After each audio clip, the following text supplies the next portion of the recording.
महाराज जी की वाणी में एक दोहा आता है, मानुष तन दुर्लभ है, सरब खानी के बीच, सुफल करो इस देह को, भाव भगत जल सींच।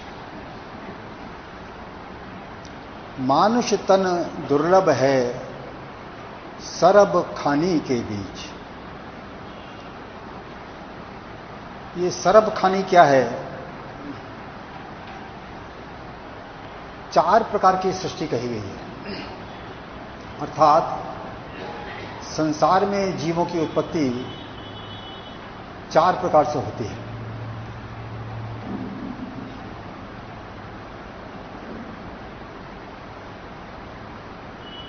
एक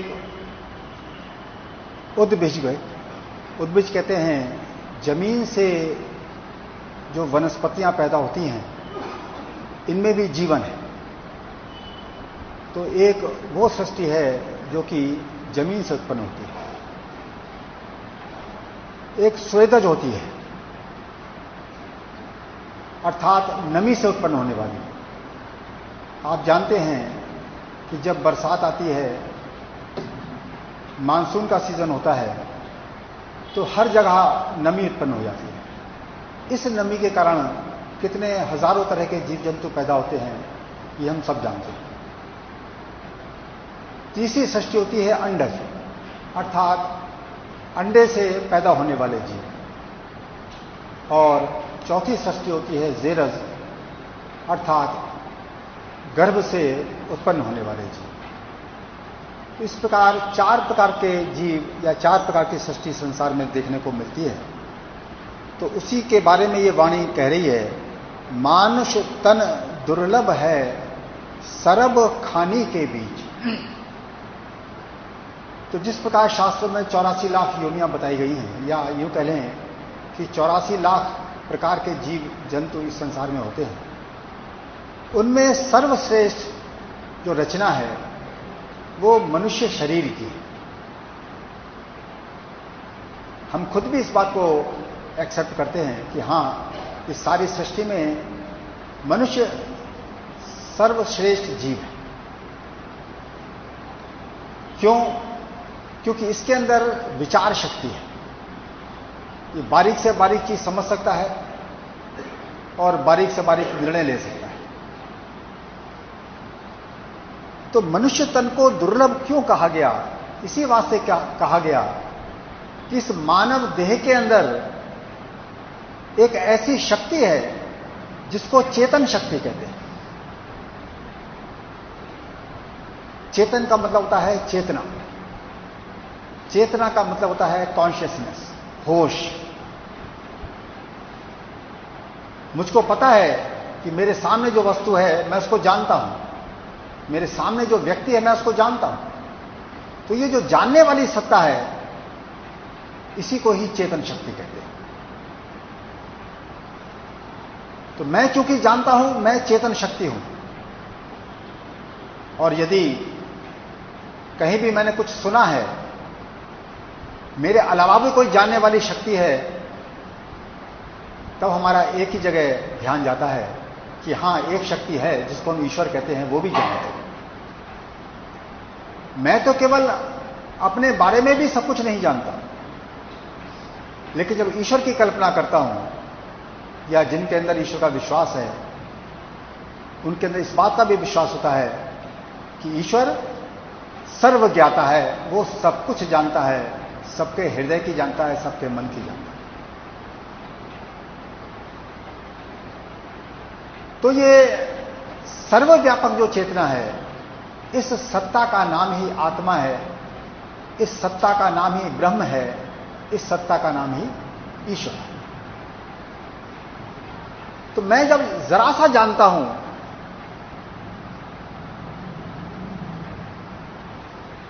जरा से जानने के कारण ही मुझको वाणी कह रही है कि मानुष तन दुर्लभ है, सर्व खानी के बीच। इस संसार में जितने भी तरह के जीव जंतु हैं, उन सब में मेरी रचना सर्वश्रेष्ठ है। लेकिन यदि केवल मनुष्य शरीर के कारण मेरी रचना सर्वश्रेष्ठ है, तो मनुष्य को तो मैं जानता हूं, किस तरह गाजर मूली की तरह से ये काटे जाते हैं, किस तरह मरते हैं ये, किस तरह ये जेल में डाले जाते हैं, क्या इनकी दुर्दशा होती है, कितना ये अन्य लोगों को सताते हैं, मैं सब जानता हूं। तो क्या इसको हम श्रेष्ठ रचना कहेंगे ईश्वर की? जिस मनुष्य के द्वारा दूसरों को कष्ट मिलता हो, जो मनुष्य संसार में आकर पाप करता हो, क्या ये वाणी उसी के लिए कह रही है? मानुष तन दुर्लभ है, ये दुर्लभ जन्म है। हम तो यही कहेंगे, काश यदि पशु होता तो ज्यादा अच्छा होता, क्योंकि उस तरह की ये प्लानिंग नहीं कर पाता कि हजारों लोगों को मार दो। एक हिटलर पैदा हुआ, क्या सर्वनाश किया दुनिया में उसने। तो ये मनुष्य रचना कैसे श्रेष्ठ हो सकती? तो श्रेष्ठ कब है ये? वाणी भी ये बात भी बता रही है। मनुष्य होना श्रेष्ठ नहीं है, मनुष्य होना कब श्रेष्ठ है हमने ये सीखना है। तो वो कह रहे हैं, मानुष तन दुर्लभ है, सरब खानी के बीच सुफल करो इस देह को, भाव भगत जल सींच। इस मानव देह की सफलता इसमें है कि ईश्वर के बारे में यह मनुष्य विचार करे,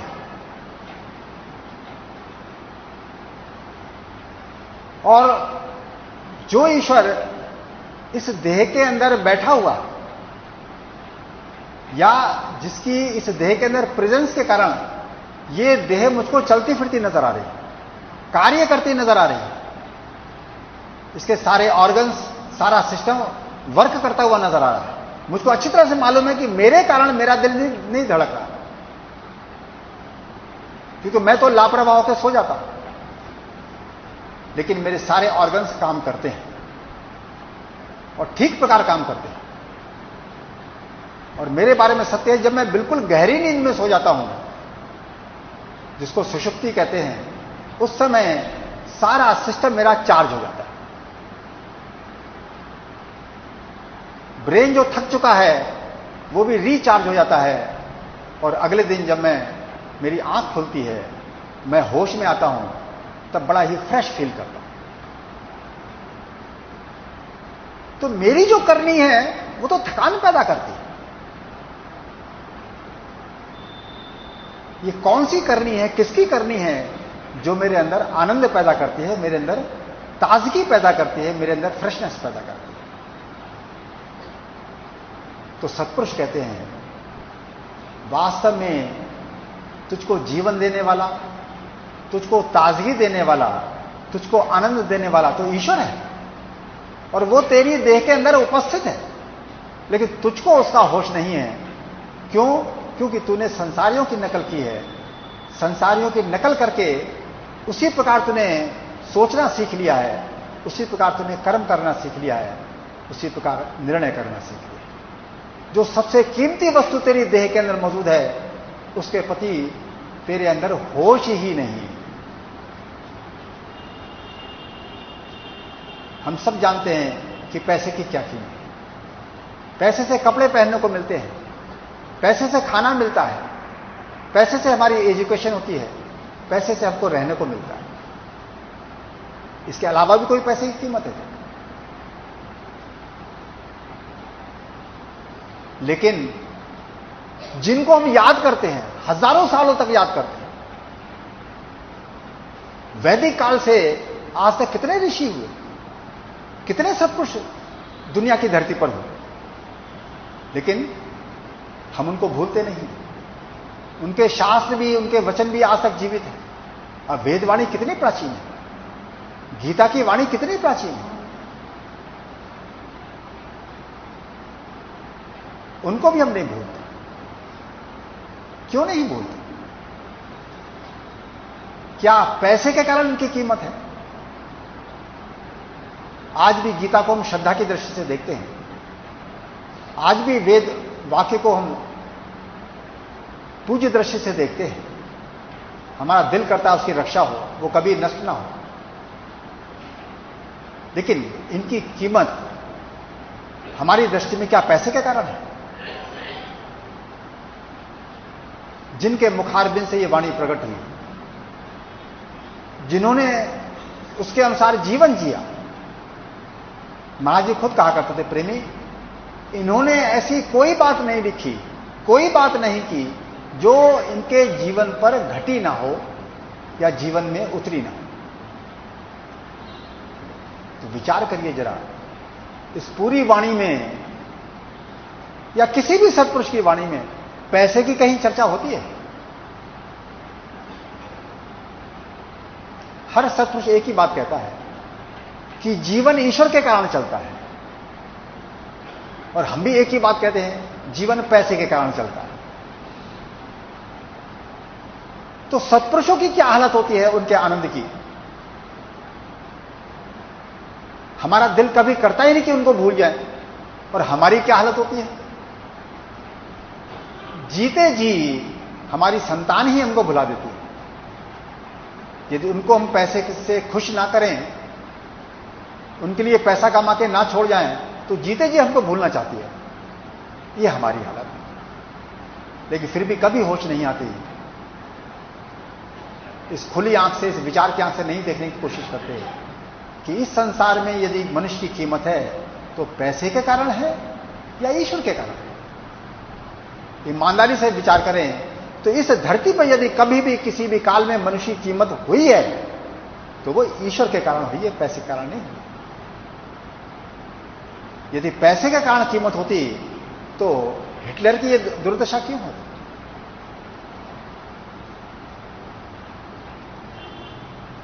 औरंगजेब की ये दुर्दशा क्यों होती? सिकंदर की ये दुर्दशा क्यों? इंग्लैंड की ये दुर्दशा क्यों होती है, जिसने पूरे विश्व में राज किया कभी ना कभी? तो हम भूले हुए हैं, और भूले क्या हुए हैं? भूले यही हुए हैं कि मैं कौन हूं, मैं इसको ही भूला बैठा हूं। ये देह तो मुझको मिली है। किसी को गाय की देह मिली है, किसी को बिल्ली की देह मिली है, किसी को शेर की देह मिली है, किसी को मनुष्य की देह मिली है।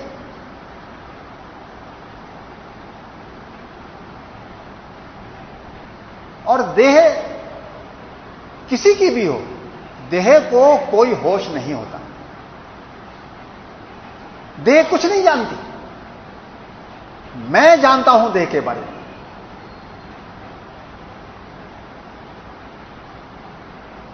तो जानने वाला मैं हूं, लेकिन मैं खुद ही ये भूला बैठा हुआ हूं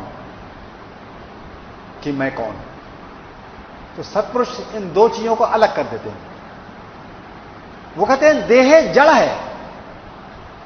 यदि ये चलती फिरती नजर आ रही है तो वो चेतन सत्ता के कारण चलती फिरती नजर आ रही है, जिसको हम ईश्वर कहते हैं, जिसको हम जीवन शक्ति कहते हैं, या जिसको हम जान कहते हैं। मुझको पता है इस देह के अंदर जान मौजूद है, तभी तक ये देह चल रही है, कार्य कर रही है। इसका हर सेल एक्टिव तभी तक है जब तक इसके अंदर ईश्वर सत्ता मौजूद है। और वो ईश्वर सत्ता मेरी मालिक है। क्यों मालिक है? क्योंकि मैं भी जानता हूं, जिस प्रकार ईश्वर जानता है मैं भी तो जानता हूं, लेकिन मेरी जानने की शक्ति लिमिटेड है। ईश्वर की जानने की शक्ति अनलिमिटेड है।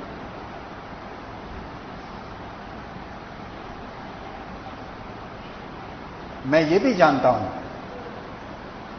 कि मेरे मन के अंदर कोई इच्छा उत्पन्न होती है, जब उस इच्छा को जब मैं संसार में पूर्ण कर लेता हूं तब मुझको खुशी की प्राप्ति होती है।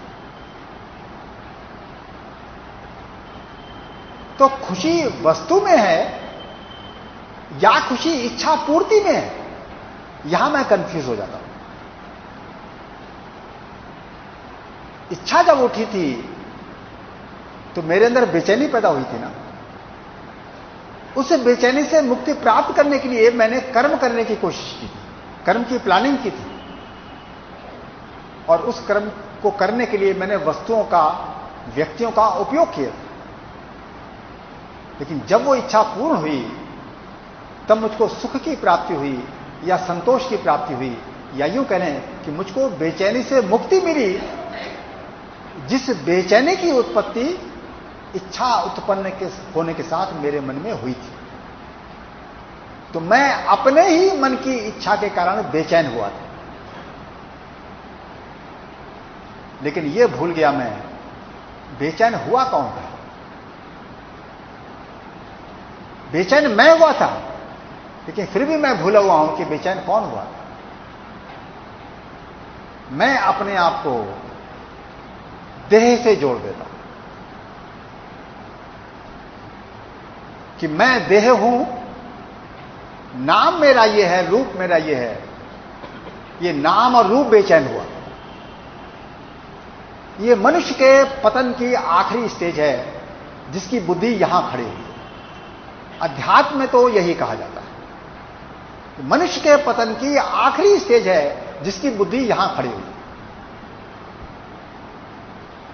यानी इस मनुष्य के अंदर विवेक नहीं है या अपने बारे में सही समझ नहीं है। इसलिए वाणी हमको कहां प्लेस कर रही है? बिना विवेक मानुष जो होई, पशु समान जीवन सो होई। इस विवेक के बिना मेरा जितने भी महानतम कर्म भी क्यों ना हो, वो पशु के कर्म गिने जाते हैं। अध्यात्म में मुझको यहां जाकर रखा जाता है, पशु की श्रेणी।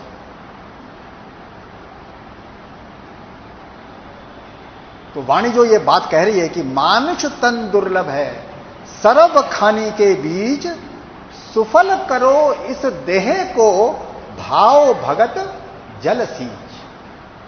तो इस मानव जीवन की सफलता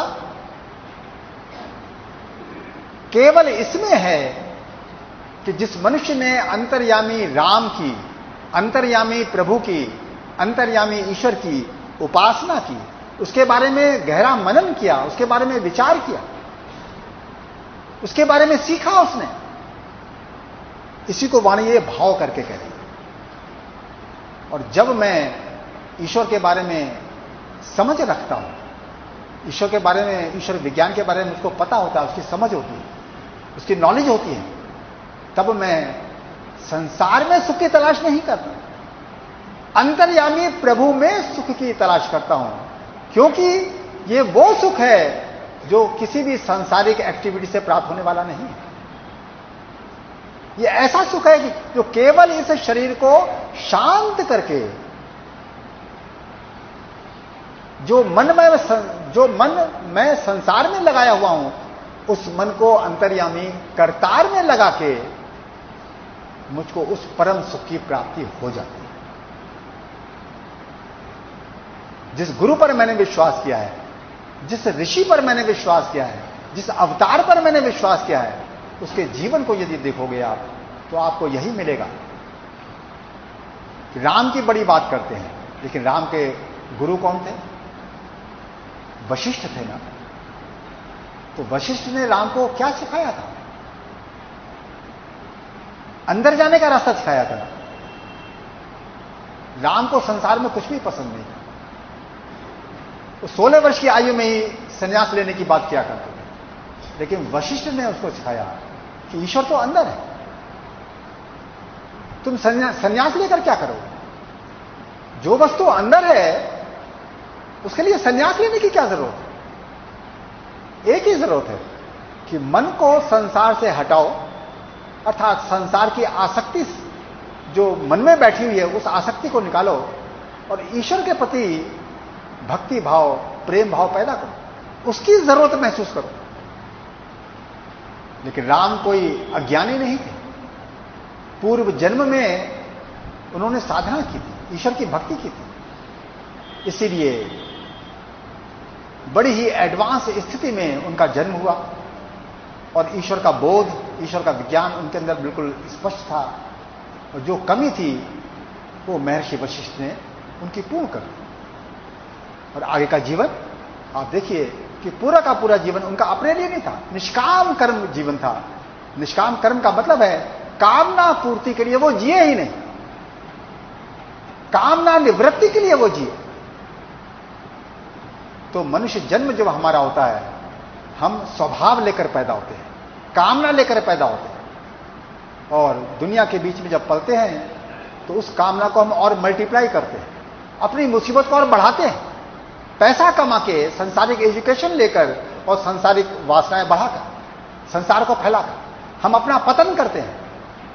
जब गुरु कोई संपर्क में आता है या पूर्ण गुरु पर हमारी आस्था आती है, तब हमारे सोचने की दिशा ठीक होती है। जब सोचने की दिशा ठीक होती है, तब मुझको अंदर जाने की जरूरत महसूस होती है। ये मन जो मुझको बाहर की दौड़ में शामिल कर देता है, इस मन को शांत करने की जरूरत महसूस होती है। तब जाकर मैं उस गुरु विज्ञान को, शास्त्रों के विज्ञान को सीखने की कोशिश करता हूं। तो वाणी फिर क्या कहती है आगे, नित सिमरे प्रभ एक को, कर्म फल करे त्याग, संभाव मन में बसे, केवल शब्द अनुराग। जब मैं सत्पुरुषों के अनुसार, शास्त्रों के अनुसार सोचना शुरू करता हूं, अपने निर्णयों को बदलना शुरू करता हूं, तब मेरी क्या स्थिति होती है कि नित सिमरे प्रभु एक को। मेरी यह अवस्था आ जाती है कि मैं निरंतर एक प्रभु को ही दिल से याद करना चाहता हूं और कुछ याद करना नहीं चाहता। यह मेरे अंदर इच्छा तीव्र गति से पैदा होती है। मैं कुछ भी याद करना नहीं चाहता इस संसार को, क्योंकि मुझको यह पता लग चुका है इस संसार में चैन नहीं है, इस संसार में संतोष नहीं है।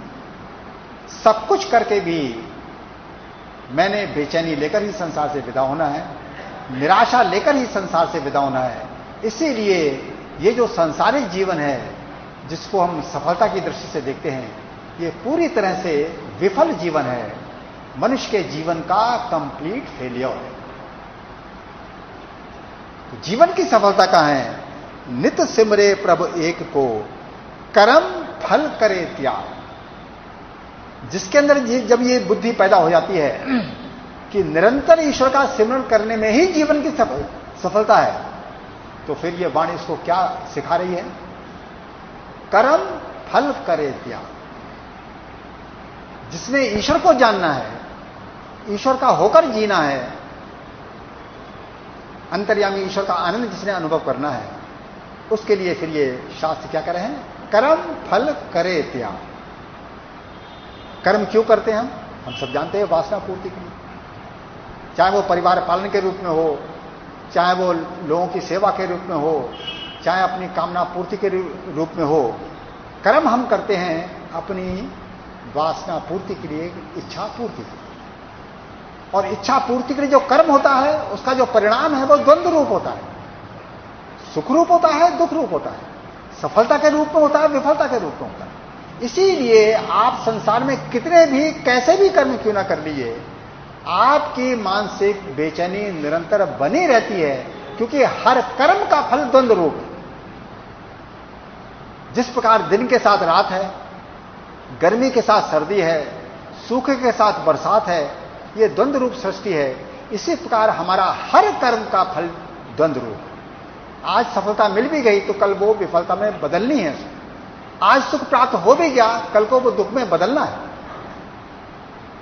तो इसीलिए वाणी कह रही है, जो सुख स्थिर ना रहे वो तो दुख का रूप, ऐसे घने कलेश से कैसे पावे छूट। तो ईश्वर का मार्ग क्या है? ये सुख दुख के बंधन से मुक्ति पाना। और सुख दुख से मुक्त कौन है? वो केवल एक चेतन सत्ता है, ईश्वरीय सत्ता है, जो मेरी देह के रोम रोम में व्याप्त है, और जिसको ऋषियों ने अनुभव किया है। मैं भी उसको अनुभव कर सकता हूं यदि मैं गुरु की बात मानकर जीवन उसी अनुसार जीने की कोशिश करूं। उस आनंद रूप ईश्वरीय शक्ति का जब अंदर अनुभव होता है, उस समय यह मनुष्य इस प्रिय देह को उसी प्रकार भूल जाता है जिस प्रकार गहरी निद्रा में अपनी इस प्रिय देह को मैं भूल जाता हूं। लेकिन उस देह को भूलने का मेरे अंदर डर नहीं होता, क्योंकि मेरा अनुभव है कि गहरी नींद में जो आनंद आता है, जागने के बाद जो फ्रेशनेस महसूस होती है, उस उमंग के कारण मैं इस देह को भूलने से डरता नहीं। उसी प्रकार जो ईश्वर के भक्त हैं वो इस प्रिय देह को भूलने से डरते नहीं हैं। उनकी जब समाधि लगती है, अर्थात आंतरिक अनुभव में उनका मन जब लीन होता है और जो आनंद की अनुभूति उनको होती है, समाधि जब टूटती है, जब नॉर्मल पोजीशन में आते हैं, उस समय उस आनंद का उनको अनुभव होता है।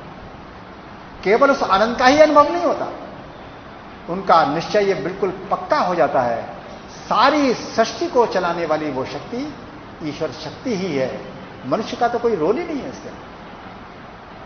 कितना अहंकार लेकर मैं जीवन जीता हूं, लेकिन जो भक्त है उसका सारा अहंकार टूट जाता है। उसको ये पक्का पता होता है, ये कहानी किसे नहीं लिखे हैं शास्त्रों में, वास्तव में जिस प्रकार मेरी देह आज जीवित है, मैं ये बात स्वीकार इस समय कर सकता हूं कि जब तक जान है तब तक जहान है, मैं स्वीकार कर लेता हूं। लेकिन करनी में मेरा विश्वास ही नहीं होता, कभी नहीं होता। मैं भूला रहता हूं, मेरे कारण जीवन चलेगा, ईश्वर के कारण जीवन नहीं चलने वाला। लेकिन जितने भी संत हैं, जितने भी सत्पुरुष हैं, वो कुछ दूसरी ही बात कहते हैं।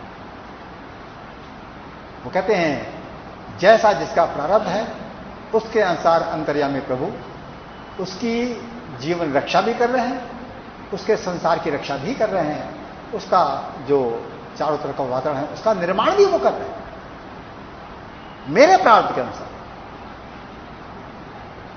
इसीलिए जब तक आपके अंदर वो प्रभु विश्वास नहीं आता, तब तक आप अंतर्यामी प्रभु की दिल से याद करने की कोशिश नहीं कर। इसीलिए वाणी कह रही है, नाम तुलना यज्ञ तप तीर्थ और पुण्य दान, नाम छुड़ावन हार है जुग जुग सुन फरमान।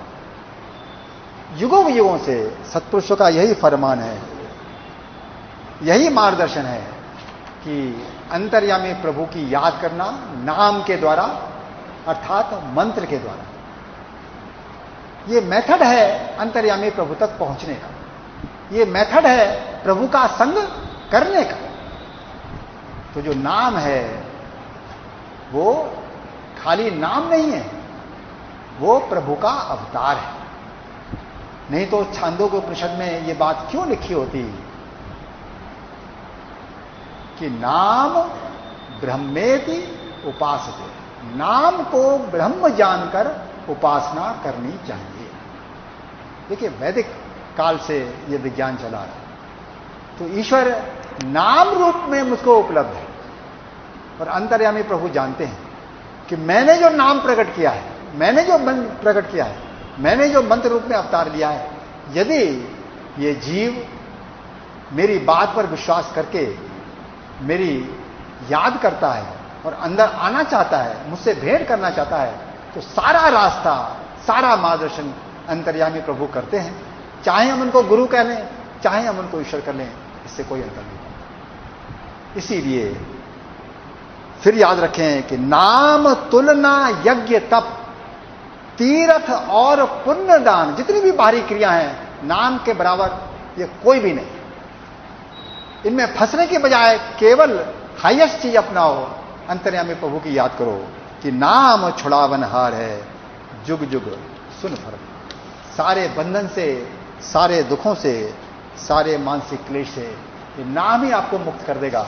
इसलिए गुरु पर विश्वास करके उस नाम जप की जो ये प्रक्रिया है इसको अपनाएं, ताकि मानव जीवन सफल हो और दुख से हमारी मुक्ति हो। ओम ब्रह्म सत्य।